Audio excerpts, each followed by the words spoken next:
Hello friends, welcome to my YouTube channel Made Life with the Prince.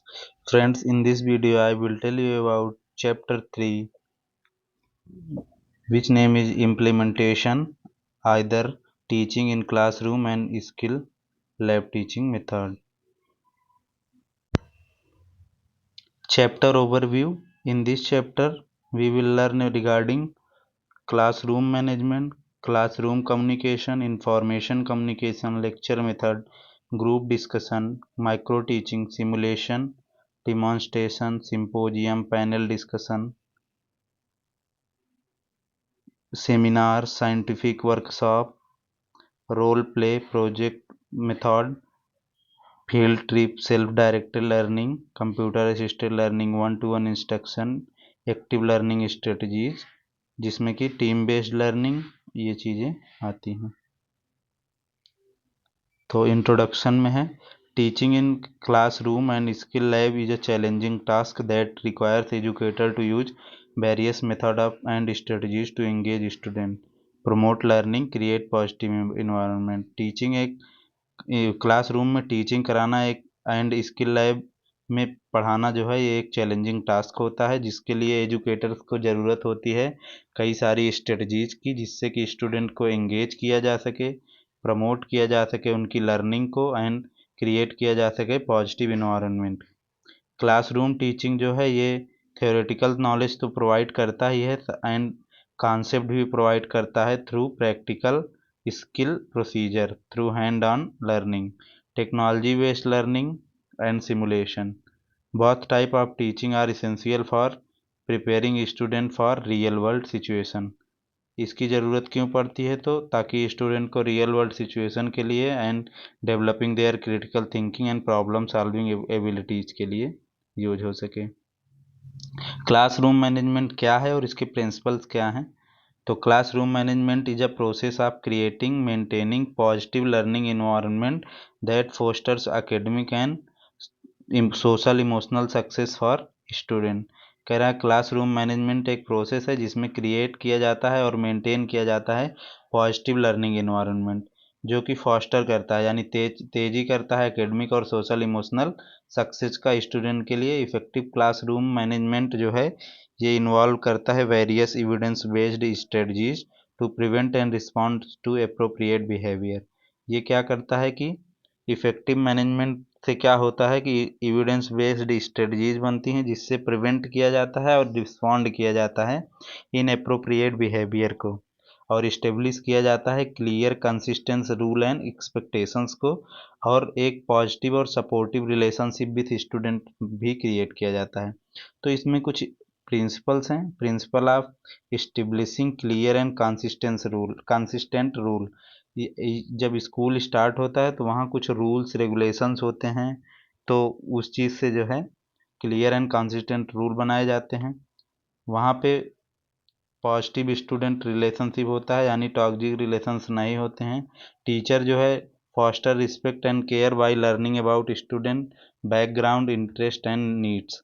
वहाँ पे student को support provide किया जाता है, पॉजिटिव कम्युनिकेशन स्ट्रेटजीज फॉलो की जाती हैं और उन्हें अपॉर्चुनिटी प्रोवाइड की जाती है जिससे कि टीचर एंड स्टूडेंट रिलेशनशिप अच्छा हो सके। Using evidence based behaviour strategies. Evidence based behaviour strategies follow किया जाता है, like combining proactive measures like setting routine and providing clear instruction with reactive strategies such as redirection and address inappropriate. जैसे कोई गलती कर रहा है तो उसे उसकी गलती के बारे में बताया जाता है और अच्छी चीज़ें उसे सिखाई जाती हैं। Creating positive learning environment. Positive learning environment create किया जाता है जिसमें कि ताकि स्टूडेंट को पढ़ने में मदद मिल सके, जैसे कि उसे सेंस ऑफ बिलोंगिंगनेस यानी कि कोई बिना डिस्क्रिमिनेशन के, जैसे self of belongingness and encouraging active student participate कर सके, उसे डिमोरलाइज नहीं करना है, मिनिमम डिस्ट्रैक्शन करना है कि कॉलेज में उसे या क्लासरूम में डिस्ट्रैक्शन ना हो, जो कि उसे लर्निंग एटमॉस्फेयर प्रोवाइड करता है। प्रिवेंटिव टेक्निक्स हैं कि जिसमें क्या होता है कि implementing preventive strategies such as setting routines, providing clear instruction and differentiating instruction help to reduce the occurrence of problem behaviour. Engaging student in relevant and challenging task also serve as preventive, यानी कि उसे engage करके रखना है ताकि उसका misbehave करने के लिए उसे टाइम ना मिले। Monitoring and adjusting instructional strategies, monitor करना है और एडजस्ट करना है, जो उसको आप कोई चीज़ बताए हैं तो उसको मॉनिटर भी करिए कि क्या वो परफॉर्म कर रहा है कि वो स्ट्रेटजीज नहीं फॉलो कर रहा है। Collaboration and with stakeholder, collaboration with stakeholder में है कि मतलब ऐसे लोग जो इन्वॉल्व करना है स्टूडेंट को रूल डेवलपमेंट में, and partnering with families establish A collaborative environment, coordination with other educators and specialists ensure alignment of instruction and management practices with access to additional resource and support, यानी कि जो उनके साथ collaborate करना है अलग अलग एजुकेटर्स के साथ, स्टूडेंट के वेलफेयर के लिए हमें सोचना है। High card and low card, high card and low card क्या है? हाई कार्ड में है, हाई कार्ड जो है वो पॉजिटिव रिइंफोर्समेंट या रिवार्ड है, और लो कार्ड है कंस्ट्रक्टिव कॉन्सिक्वेंसेस रीडायरेक्शन, जो कि मैनेज करता है स्टूडेंट के बिहेवियर को स्टेब्लिशिंग करने के लिए। अब हाई कार्ड लो कार्ड क्या है, इसको मैं आपको एक्सप्लेन करता हूँ थोड़ा सा डिटेल में, जिसमें कि high card and low card में ये होता है कि अगर स्टूडेंट जो है वो अच्छे से पढ़ाई कर रहा है तो हमें उसको कहना है कि हाँ आप अच्छा कर रहे हैं, मतलब उसे रिवार्डिंग नेचर में रखना है। और अगर वो गलत काम कर रहा है तो उसे हम हाइंडर करेंगे, मतलब उसे रोकेंगे उन चीज़ों के लिए कि ऐसा काम नहीं करो। हाई कार्ड लो कार्ड में होता क्या है कि अगर वो अच्छा करे तो उसे प्रेज करो और उसको बताओ उसके बारे में, अगर वो गलत काम करे तो उसे आप उस डिमोरलाइज करो, उसके लिए उसे डांटो स्कोल्ड कर सकते हो। उसके बाद है utilising effective classroom management system, अच्छे से क्लासरूम को मैनेज करना है, क्लासरूम की एक्टिविटीज़ को इन्हेंस करना है। फिर है implementing positive reinforcement and reward, ये आप देखिए इसमें क्या है कि मोटिवेट करो, इनकरेज करो स्टूडेंट के, बरबर प्रेज करो, सर्टिफिकेट्स प्रोवाइड करो। उसके बाद मैथ जैसे है prodigy math, enhance involvement and participation. हाँ, implementing positive reinforcements and reward, फिर है promoting cooperative learning and group work, और यूटिलाइज करना है formative assessment and differentiation. Formative assessment यानी कि ड्यूरिंग असेसमेंट, किसी प्रोग्राम के ड्यूरिंग अगर जो असेसमेंट किया जाता है उसे फॉर्मेटिव असेसमेंट कहते हैं। इसमें कुछ और भी चीज़ें हैं, फिर जैसे कि एक होता है इसमें red blue versus red orange card theory. Blue card में क्या है कि प्रमोट करना है उसे blue and orange card, orange card में तो ब्लू कार्ड में उसको अगर वो कोई अच्छा काम कर रहा है तो उसे प्रमोट करना है, और अगर वो other message are harsh discouraging and degradation, यानी कि अगर वो गलत काम करे तो उसे ऑरेंज कार्ड देना है, जिसको मतलब यह है कि उसको उस काम के लिए रोकना है। फिर बात आती है कि क्लासरूम कम्युनिकेशन कैसा होना चाहिए। क्लासरूम कम्युनिकेशन जो है exchange of information knowledge between teacher and student in learning environment, it involve verbal non verbal and written mode of communication, यानी कि क्लासरूम में किस प्रकार की मतलब कम्युनिकेशन होता है, तो ये होता है कि वर्बल हो सकता है, नॉन वर्बल हो सकता है और रिटन हो सकता है। वर्बल यानी स्टूडेंट टीचर लेक्चर प्रोवाइड करेगा, और नॉन वर्बल में आएगा कि वो कोई फिगर या किसी भी तरीके से बना के या फिर गेस्टेशनल सॉरी गेस्चर से उसे बता पढ़ाएगा, एंड रिटन मोड में होगा कि लिख कर कुछ चीज़ बोर्ड पर बताएगा। And can be enhanced bye technology, आजकल की न्यूज़ टेक्नोलॉजी से इसको इन्हेंस भी किया जा सकता है। Facilitator of classroom communication, facilitator of classroom management are factor that help teacher create a positive and productive learning environment for their student। कह रहा है फैसिलिटेटर्स जो हैं यानी कि ऐसे फैक्टर जो कि हेल्प करते हैं टीचर को क्या करने में, क्रिएट करने में positive and productive learning environment for their student. They include clear and concise language, unnecessary word, clear and concise language यानी कि टीचर जो पढ़ाए उसे मतलब उसका लैंग्वेज क्लियर होनी चाहिए और ज़्यादा ना बोले, जितना की ज़रूरत हो उससे ज़्यादा बोलना, उतना ही बोलना है। अननेसेसरी किसी वर्ड का यूज नहीं करना है, और जो कम्युनिकेशन हो वो क्लियर कम्युनिकेशन हो, और स्टूडेंट से फीडबैक भी लेना चाहिए। एक्टिव लिसनिंग, टीचर को एक एक्टिव लिसनर भी बनना चाहिए। टीचर जो पढ़ा रहा है वो अगर एक एक्टिव लिसनर है तो वो बेटर इवेल्युएट कर पाएगा चीज़ों को। फिर बात की जाए नॉन वर्बल कम्युनिकेशन में, तो नॉन वर्बल कम्युनिकेशन में फेशियल एक्सप्रेशन जो है उसका यूज करना है, गेस्चर्स का यूज करना है, टोन ऑफ वॉइस जो है वो भी बैलेंस्ड होनी चाहिए।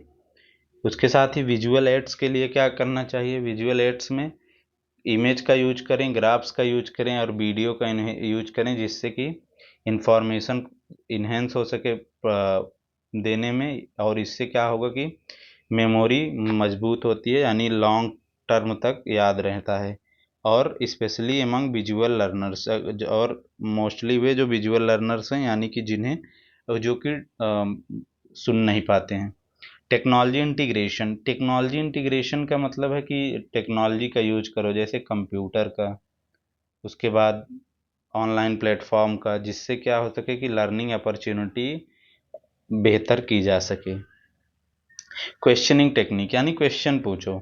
Employing a range of question stimulate critical thinking and creativity, यानी क्वेश्चंस बीच बीच में आप स्टूडेंट से पूछते रहिए कि उन्हें समझ आ रहा है कि नहीं, या उस टॉपिक से हट के कुछ चीज़ें, या फिर ऐसी चीज़ें जो कि वहाँ पे उसके स्टडी को इन्हेंस करें, ऐसी चीज़ें करते रहना है।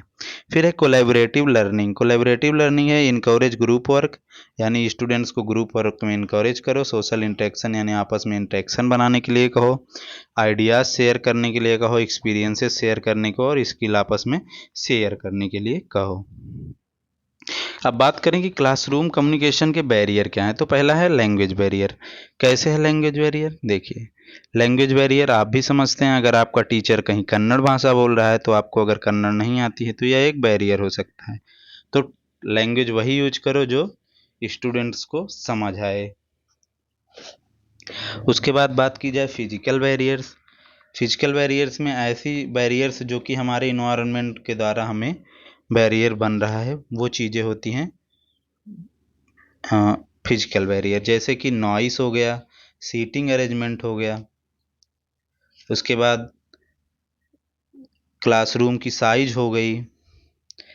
ये 3 चीज़ें हो गई फिजिकल बैरियर में, यानी अगर आवाज़ होती रहेगी तब भी आप अच्छे से नहीं पढ़ पाएंगे, अगर सीटिंग अरेंजमेंट सही से नहीं तब भी आप अच्छे से नहीं पढ़ पाएंगे, क्लासरूम की साइज अगर छोटी है, ज़्यादा बच्चे हैं, तब भी आप सही से नहीं पढ़ पाएंगे।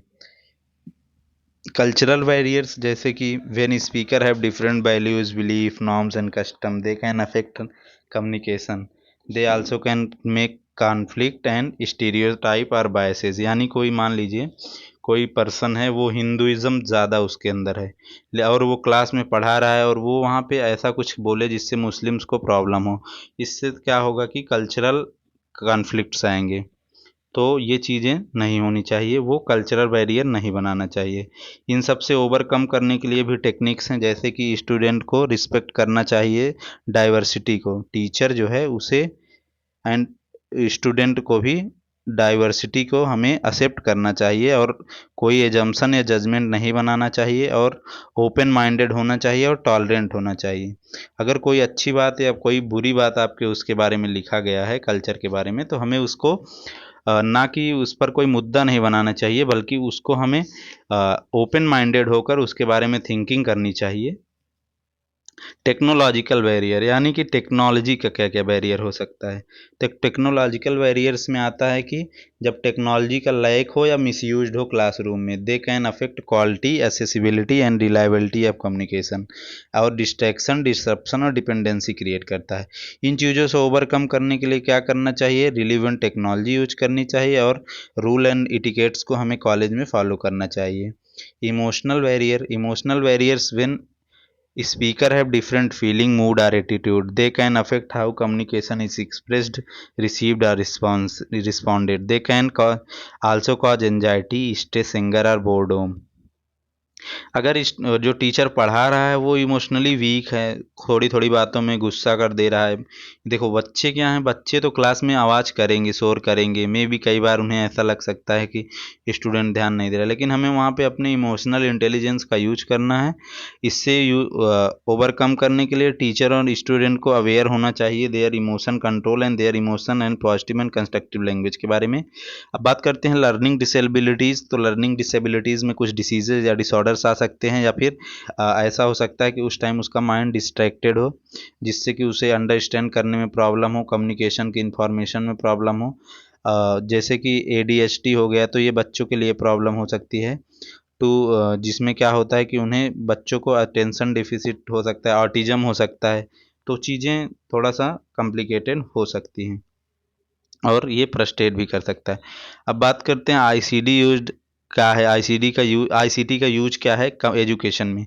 आईसीटी यानी इंफॉर्मेशन एंड कम्युनिकेशन टेक्नोलॉजी।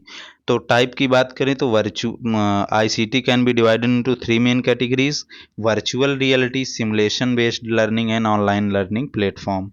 अब आप इसको इमेजिन करिए क्या क्या हो सकता है।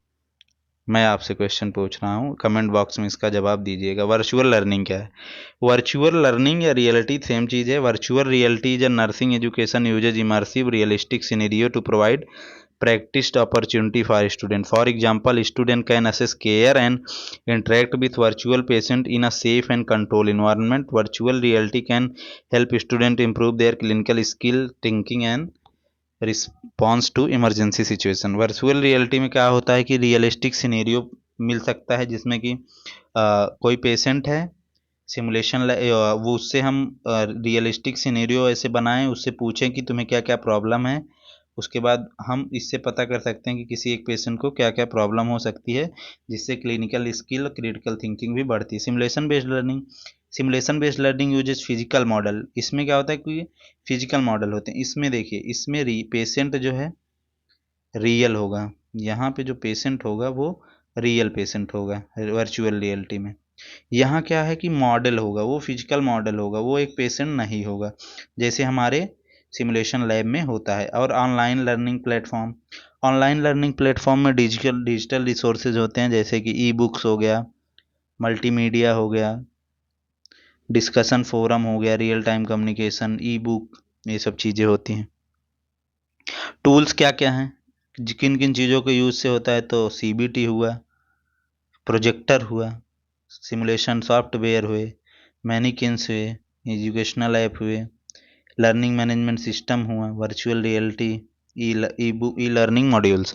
अब बात करते हैं कंप्यूटर बेस्ड ट्रेनिंग की। कंप्यूटर बेस्ड ट्रेनिंग में कोई भी चीज़ें, जैसे कि कोई ऐप हो गया जिसमें कि आपको ट्रेनिंग के बारे में बताया गया। प्रोजेक्टर यानी आप जानते हैं कॉलेज में है। सिमुलेशन सॉफ्टवेयर जो कि आपके सिमुलेशन लैब में होता है। मैनिकिन्स यानी डमी जिसे हम बोलते हैं। एजुकेशनल ऐप्स हो गए। एजुकेशनल ऐप में आता है, जैसे मान लीजिए फिजिक्स वाला, NNL1, उत्कर्ष, भूषण साइंस, ये सब ऐप्स आ गए। फिर है लर्निंग मैनेजमेंट सिस्टम। इसमें कि लर्निंग को मैनेजमेंट कैसे करना है, ये सब चीज़ें बताई गई रहती हैं। वर्चुअल रियलिटी यानी कि सेम वैसे ही सिनेरियो को क्रिएट करना। इंटरेक्टिव वाइट बोर्ड, ये भी यूज होता है। डिजिटल इमेजिंग सिस्टम हो गए, जैसे कि डिजिटल बोर्ड हो गया। ई बुक्स हो गए जो गूगल पे आपको मिल सकता है। मेरिट्स, इसके फ़ायदे क्या क्या हैं? ये इन्हेंस करता है एजुकेशन की क्वालिटी को। एकदम सही बात है कि एजुकेशन क्वालिटी को करता है। इंटरेक्टिव बनाता है और लर्नर सेंटर्ड अप्रोचेज रखता है। इम्प्रूव करता है एक्सेस और इक्विटी को। कोई भी आप मतलब कहीं से भी है, अगर जम्मू कश्मीर, लद्दाख, लेह, कन्याकुमारी, वो कंप्यूटर बेस्ड लर्निंग और इन सब चीज़ों से अपने आप के नॉलेज को गेन कर सकता है और इन्हेंस कर सकता है। उसके अंदर क्रिटिकल थिंकिंग बढ़ती है और एविडेंस बेस्ड प्रैक्टिस की स्किल्स भी आती हैं। Support theory practice integration in real world scenario and promote करता है life long learning with flexible opportunities को। बात की जाए डिमेरिट्स, लिमिटेशन क्या क्या हैं, तो ये टेक्निकल, पेडागोगिकल और ऑर्गेनाइजेशनल चैलेंजेज हैं। कैसे टेक्निकल, यानी कि मान लीजिए कश्मीर में नेटवर्क न पकड़ रहा। ऑर्गेनाइजेशनल चैलेंजेस यानी कि उसके पास ऐप का एक्सेस ना हो। क्रिएट करता है ethical, legal and social issues. कई बार अफेक्ट करता है एजुकेशन की क्वालिटी को by reducing human interaction and feedback.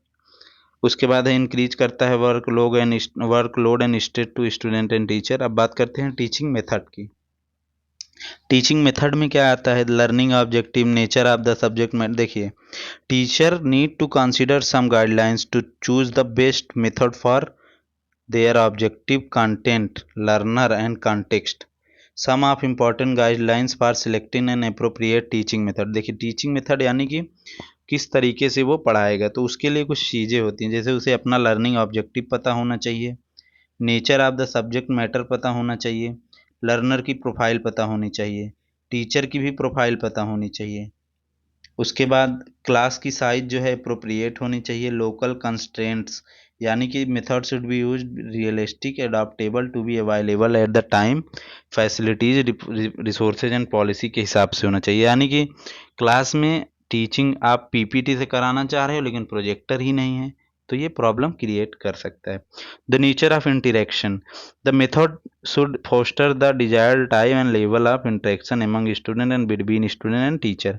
जो नेचर ऑफ इंटरेक्शन होना चाहिए वो डिजायर्ड टाइप का होना चाहिए। ऐसा होना नहीं होना चाहिए कि स्टूडेंट कुछ और चाह रहे हैं और स्टूडेंट मतलब पॉजिटिव जिस तरीके से पढ़ाना चाहते हैं जिससे उन्हें समझ आए, टीचर को उस तरीके का यूज करना चाहिए। इवेल्युएशन क्राइटेरिया होनी चाहिए। अब बात करते हैं types of teaching method in learning education. Teaching method क्या क्या होते हैं, एक होता है teaching method in classroom and skill lab, और एक होता है teaching method in clinical setting. आपने जाना भी होगा, आपके जैसे क्लासेस चलती हैं तो आप क्लासरूम में पढ़ाई करते हैं, फिर स्किल लैब में आपको डिमॉन्स्ट्रेशन होता है। साथ ही साथ क्लिनिकल सेटिंग्स में हमारे ट्यूटर, हमारे प्रोफेसर्स आते हैं, हमें डिमॉन्स्ट्रेट करते हैं विथ पेशेंट के सामने, जिसे हम क्लिनिकल टीचिंग कहते हैं। अब बात की जाए कि क्या किस प्रकार से ये होता है, तो इसमें क्या है कि देखो दो प्रकार की चीज़ें, एक हुआ teaching method in classroom and skill lab, एक हुआ teaching method in clinical setting. तो इसमें क्या है कि लेक्चर ग्रुप डिस्कशन आता है, micro teaching, simulation, demonstration, re demonstration, जैसा कि अभी हमने आपको बताया, symposium, discussion, exhibition, role play, project, field trip, self directed learning, classroom assisted learning, one to one interaction, active learning strategies, team based learning. ये सब चीज़ें कहाँ होती हैं, हमारी क्लास में या फिर इस सिमुलेशन लैब में या फिर फील्ड में। बात की जाए क्लिनिकल सेटिंग, तो क्लिनिकल सेटिंग में क्या होगा, यहाँ पे पेशेंट असाइन किए जाते हैं, क्लिनिकल कॉन्फ्रेंसेज होती हैं, क्लिनिकल प्रेजेंटेशन सामने होता है पेशेंट के, बेड साइड क्लिनिक होता है यानी बेड साइड टीचिंग जिसे बोलते हैं, केस स्टडी बनाते हैं, केयर स्टडी बनाते हैं, नर्सिंग राउंड होता है वहाँ पे भी। उसके बाद concept mapping, project method, debate, gaming, role play, PBL, question, problem based learning, PBL यानी प्रॉब्लम बेस्ड लर्निंग, फिर है questioning, written assignment, process recording. ये चीज़ें क्लिनिकल सेटिंग की हैं। अब सबसे पहले इसमें क्या था, लेक्चर मेथड, आप ये देख पा रहे होंगे लेक्चर मेथड। तो अब वन बाय वन हम इसे पढ़ेंगे फिर इसे पढ़ेंगे, ओके। तो लेक्चर मेथड क्या है, टीचिंग का एक कॉमन मेथड होता है जिसमें कि स्ट्रेटजीज और traditional way of delivering information होता है। इट इन्वॉल्व टीचर स्पीकिंग, जिसमें लेक्चर मेथड नॉर्मल सा आप समझ सकते हैं जैसे हमारे टीचर जिसमें पढ़ाते हैं। तो इसका डिफिनीशन देख लेते हैं। Lecture method is a teaching strategy where teacher talk and the student listen and learn. Purpose क्या है, पर्पज इसका होता है कि lecture serve a primary means to convey essential information. ये एक सिंपल और प्राइमरी मीन्स होता है। लेक्चर इंट्रोड्यूस करता है नई टॉपिक और सब्जेक्ट से। A well delivered lecture can inspire student, ignite curiosity and encourage further exploration. उसके बाद बात करें स्ट्रक्चर ऑफ लेक्चर मेथड की, तो सबसे पहले लेक्चर मेथड में क्या क्या होता है, सबसे पहले इंट्रोडक्शन टॉपिक का होता है, फिर मेन बॉडी यानी मेन कंटेंट, फिर कंक्लूजन। जैसे आपको मैं कोई टॉपिक पढ़ाया तो सबसे पहले इंट्रोडक्शन दूंगा उसके रिगार्डिंग। मान लीजिए मैं आपको सबसे पहले पढ़ा रहा हूँ अस्थमा के बारे में, तो सबसे पहले हम अस्थमा को बताएंगे कि यह एक रिस्पायरेटरी डिसीज है। फिर हम मेन बॉडी में उसके क्लिनिकल सिम्टम्स, सब कुछ, डायग्नोस्टिक मेथड, ये चीज़ें पढ़ाएंगे। फिर कंक्लूजन में आएगा कि पूरा मतलब आखिरी में एक शॉर्ट रिव्यू उसके बारे में दे, जो कंक्लूड करते हैं वो चीज़ रहेगी। एडवांटेज इसके कुछ हैं, डिसएडवांटेज भी हैं। आपने लर्निंग पिरामिड आगे पढ़ा नहीं पढ़ा होगा तो आगे पढ़ेंगे कि उसमें क्या होता है कि लेक्चर मेथड से ज़्यादा चीज़ें याद नहीं रहती। तो मेन पहले हम देखते हैं कि इसका एडवांटेज क्या है। ये large amount of information short time में कवर कर सकता है। It does not require any preparation, बहुत ज़्यादा प्रिपरेशन की ज़रूरत नहीं होती, रिसोर्सेज की भी ज़रूरत नहीं है। आप एक ब्लैक बोर्ड या वाइट बोर्ड के साथ लेक्चर डिलीवर कर सकते हैं। कई बार बोर्ड नहीं तो भी आप डिलीवर कर सकते हैं। स्टूडेंट में लिसनिंग और नोट टेकिंग स्किल्स क्रिएट करता है। ये प्रोवाइड करता है clear consistent explanation of the subject matter. Disadvantage की बात की जाए तो ये मोनोटोनस हो सकता है स्टूडेंट के लिए, अगर टीचर इंगेज नहीं कर रहा है उसे, तो बच्चों को ये पैसिव डिपार्टमेंट डिपेंडेंट क्रिएट करता है स्टूडेंट में। ये ignore it can ignore the individual differences and need of student and who may have difference learning style, ability and interest. समझ रहे होंगे आप, I think. It can result in low retention and comprehension of material as student may not be able to process and apply. यानी आप lecture जो दे रहे हैं, कई बार क्या है कि अगर स्टूडेंट उसे सही से नोट नहीं करेंगे तो बाद में भूल सकते हैं, और फिर दोबारा उन्हें अगर रिमेंबर करना है या रिवाइज करना है तो उसके लिए भी प्रॉब्लम आएगी। फिर ग्रुप डिस्कशन की बात करें। Group discussion is a communication process that involve the exchange of ideas, information, and opinions among a student of people on a specific topic. It is a powerful tool for problem solving, decision making, and generating new ideas. कह रहा है group discussion जो है एक communication process है जिसमें क्या involve होता है, exchange of idea, information and opinion among a group of people on a specific topic. इसमें एमंग ग्रुप ऑफ पीपल होते हैं जो कि उनके बीच में एक्सचेंज ऑफ आइडिया, इंफॉर्मेशन और ओपिनियन शेयर्ड होती हैं। ये पावरफुल टूल होता है प्रॉब्लम सॉल्विंग के लिए, डिसीजन मेकिंग के लिए एंड जनरेटिंग न्यू आइडियाज़ के लिए। पर्पज क्या होता है ग्रुप डिस्कशन का? पर्पज होता है to reach a solution on an issue of concern, to generate new idea for solving a problem, to choose the application after written test for job, to train our self in various interpersonal skill. Process में क्या क्या है आप group discussion, सबसे पहले preparation होती है, फिर इंट्रोडक्शन होता है, फिर बॉडी होती है, उसके बाद में कंक्लूजन होता है। फिर role of leader teacher in group discussion. मान लीजिए जो कोई लीडर है ग्रुप डिस्कशन का, तो उसे क्या करना है, मैनेज करना है, कोऑर्डिनेट करना है और सुपरवाइज करना है किसी ग्रुप को ट्रेनिंग करने के लिए। ग्रुप डिस्कशन आई थिंक आप समझ रहे होंगे कि कुछ ग्रुप्स हैं वो आपस में किसी टॉपिक को लेकर डिस्कस कर रहे हैं। प्लानिंग डेली एक्टिविटीज करना है, डेलीगेटिंग टास्क करना है और मेंटेन करना है न्यूट्रलिटी एंड ऑर्डर। उसके बाद एडवांटेज क्या है इसका? एडवांटेज की बात की जाए तो एडवांटेज है group discussion encourage the development of critical thinking, group discussion fosters social skill, group discussion stimulate creative thinking. ये कम्युनिकेशन स्किल, टीम वर्क और लीडरशिप स्किल को इम्प्रूव करता है, इन्हेंस करता है problem solving and decision making ability को, और ये creative thinking and generates new idea करता है। It provides a platform for learning from other and gaining different prospective. Disadvantage इसके क्या क्या हैं?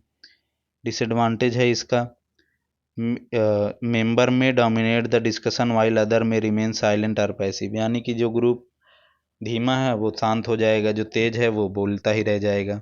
कुछ मेंबर प्रेशर फील कर सकते हैं to confirm the majority opinion to avoid expressing their views.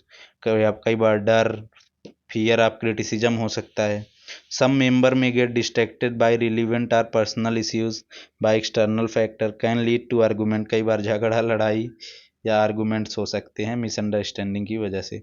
अब बात की जाए माइक्रो टीचिंग, ये इम्पॉर्टेंट है। किसके पर्पज से इम्पॉर्टेंट है? इम्पॉर्टेंट है एग्जाम पॉइंट ऑफ व्यू से। माइक्रो टीचिंग कई बार आता है। तो माइक्रो टीचिंग है क्या?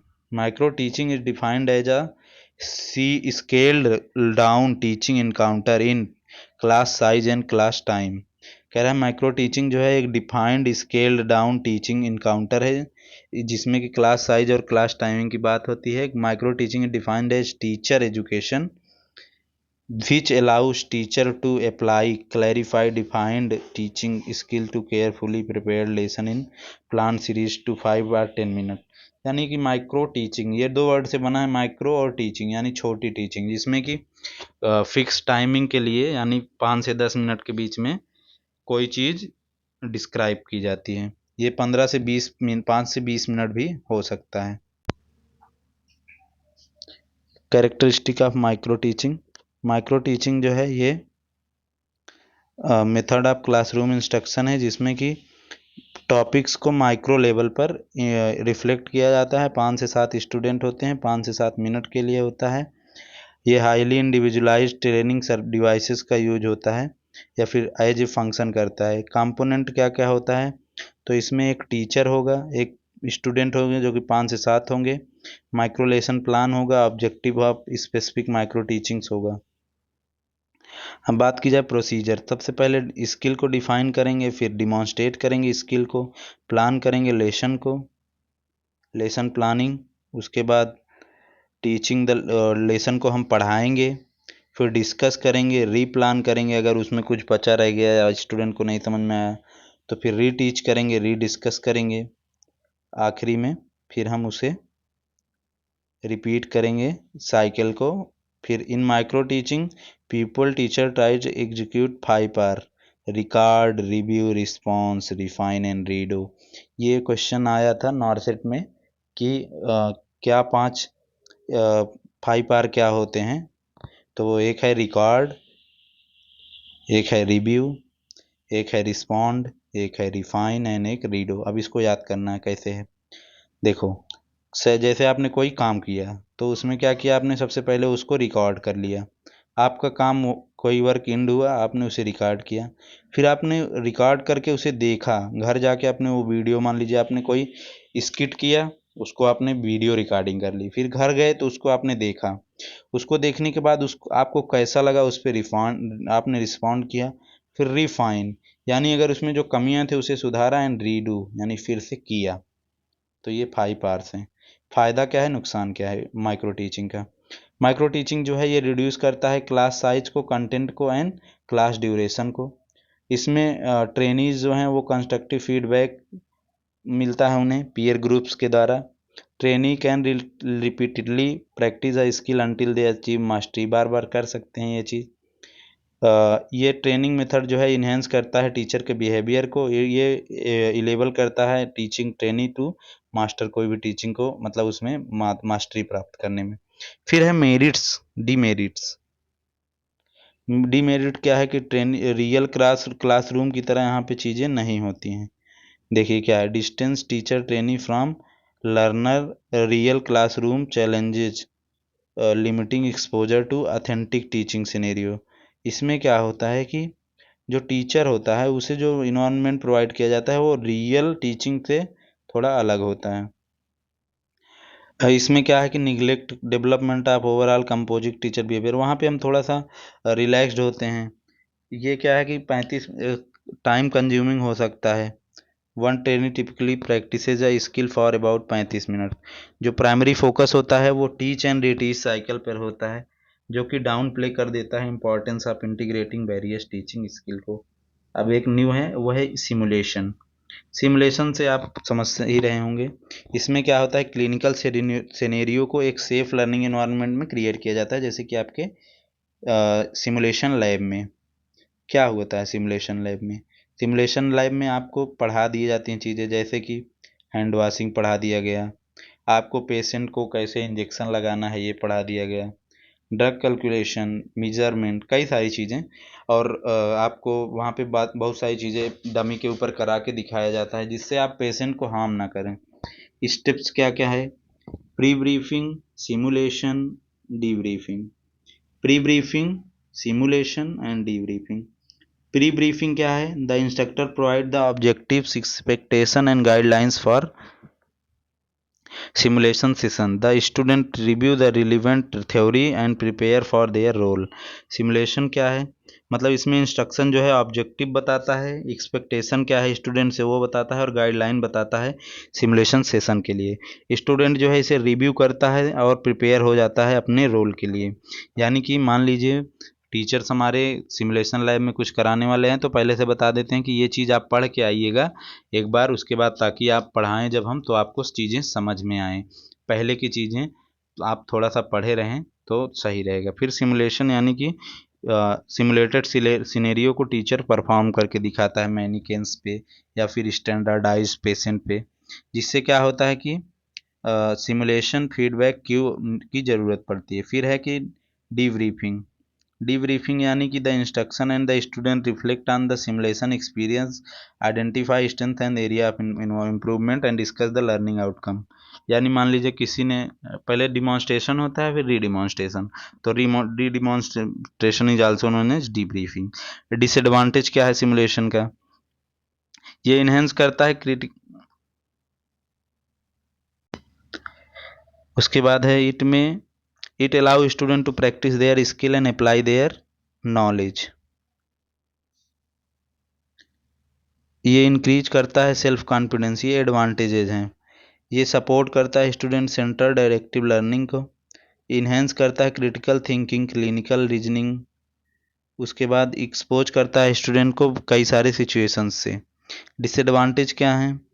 सच as time, space, equipment, staff and funding, implement and maintain. इसके लिए बहुत मतलब रिसोर्सेज की ज़रूरत होती है, यानी डमी, महंगे महंगे dummy, simulation lab. It may not fully replicate the reality, reality से तो कॉपी नहीं कर सकता। It may cause student to experience anxiety, stress, frustration, यानी ऐसी कोई चीज़ है तो आप देख के डर भी सकते हैं। इट में create a negative learning environment, कई बार निगेटिव लर्निंग एनवायरनमेंट क्रिएट कर सकता है। It may not be suitable और effective for all learning objective topic और student. Demonstration and redemonstration method are teaching that involve showing performance or skill procedure to the learner. Specially effective कहाँ होता है ये? in teaching psychomotor domain skills such as nursing intervention, but can also be used to enhance cognitive and affective learning such as crisis intervention or assertiveness training. आप ये देख सकते हैं, ये है डिमॉन्स्ट्रेशन एंड रीडिमॉन्स्ट्रेशन, यानी आपको कोई चीज़ डिमॉन्स्ट्रेट की जाती है, आप देख पा रहे हैं यहाँ पे डिमॉन्स्ट्रेट होगी, फिर उसके बाद आपसे परफॉर्म कराया जाएगा। पर्पज क्या होता है कि क्लियर और एक्यूरेट मॉडल प्रोवाइड किया जाता है, फैसिलिटेट करते हैं the transfer of learning from theory to practice, enhance learner motivation. उसके बाद senses and memory through visual, auditory and kinaesthetic channels, foster करता है लर्नर्स को, प्रूव करता है, provide feedback and reinforcement to learner. Planning and preparation क्या है? Inform learner to of the purpose, steps, equipment and expectation of demonstration. देखो इसमें steps क्या है, पहले प्लान करना है और प्रिपरेशन करना है, फिर परफॉर्म करना है, उसके बाद एक इवेलुएट करना है, फिर इसको टीचर के द्वारा इवेल्युएशन होगा। एडवांटेज की बात की जाए तो ये इनएक्सपेंसिव है और implement require minimal equipment. Interactive होता है, ये इंटरेक्टिव होता है, एडाप्टेबल एंड कैटरिंग होता है, इन्हेंस करता है लर्नर के रिटेंशन और रिकॉल को, इवेलुएट करता है लर्नर को। डिसएडवांटेज क्या क्या हो सकते हैं? डिसएडवांटेज की बात की जाए, can be passive and boring, confusing और मिसलीडिंग हो सकता है अगर डिमॉन्स्ट्रेशन सही से ना हो क्लियर तो। टाइम कंज्यूमिंग है यदि डिमॉन्स्ट्रेशन जो है too long, complex and repetitive process, can limited and insufficient if demonstration does not cover all aspects. Symposium, symposium technique क्या है? Symposium technique forum provides to be an effective tool for informing an audience, solidifying opinions and generally prepare listener to make decision. A symposium is a meeting और conference, देखिए ये रहा इसका definition. ऐसा meeting या conference होता है जहाँ एक्सपर्ट जो हैं present and discuss the topic from different perspective, following by question and answer session. अब ये सिंपोजियम क्या है कि कई सारे ग्रुप के पीपल हैं, एक्सपर्ट भी वहाँ हैं, फिर अलग अलग क्वेश्चंस पूछे जाते हैं, तो वही चीज़ है कि symposium is meeting or conference where experts present and discuss a topic from different perspective followed by question and answer session. Expert present होते हैं, टॉपिक पर डिस्कशन होता है, क्वेश्चन आते हैं और उसका आंसर आता है। फीचर की बात की जाए तो symposium technique boast the following main characteristic. It provide comprehensive understanding, given opportunity to decide the issue, advance cases and explore specific theme, synthesis and evaluation are realized through symposium technique, perspective on symposium topic. Purpose of symposium क्या है? To examine a problem from multiple view point. इसके purpose होते हैं to enhance student ability to speak on a group, to encourage independent study in a student.